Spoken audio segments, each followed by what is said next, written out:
ते एकंदरीत मतदानाची टक्केवारी घसरली अशी ओरड आहे, काय परिस्थिती आहे? आमच्याकडे बुधवार पेठेत एकदम उत्स्फूर्तपणे मतदान झालेलं आहे। सकाळच्या सत्रात आज आमचा कामगार वर्ग असल्यामुळे बुधवार सुट्टी होती, त्यामुळे एकंदरीत सकाळपासूनच या चारही बूथवर आपल्याला गर्दी पाहायला मिळते। जवळपास 3:30-4 वाजेपर्यंत जवळजवळ 60-65% मतदान झालं होतं 3 बूथवर आणि एका बूथवर जवळपास 50% मतदान झालं होतं। हे मी साधारण तुम्हाला 4-4:15चा अंदाज सांगतो। अजून 2 तासांमध्ये जवळजवळ अजून एक 10 ते 15% मतदान होईल अशी आम्हाला आशा आहे। म्हणजे एकंदरीत आमचं बुधवार पेठेतल्या 3 बूथचं मतदान 70-72% अपेक्षा आहे आणि अजून एका बूथवरील मतदान अंदाजे 60-65% घरात होईल। कुठले लोक राहतात आजूबाजूच्या परिसरात? आजूबाजूच्या परिमध्ये आमच्या सगळे कष्टकरी वर्ग आहे, जो रोजंदारीवर कामाला जातो।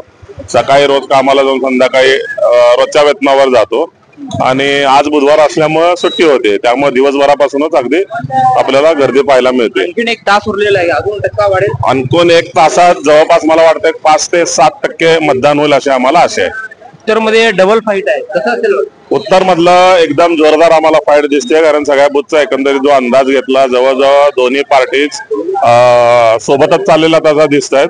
त्यामुळे ज्या क्षेत्रातनं ताकद लावली गेलेली आहे लोक, म्हणजे आपण म्हणूया घरकुलमध्ये, शेळगी दहिटणे भागात, ह्याच भागात हाच निकाली मतदान असेल असं आम्हाला वाटतं, कारण बाकीच्या सगळ्या क्षेत्रांमध्ये जवळपास 50-55 याच दोन्ही बेसिसवर मतदान चालू आहे।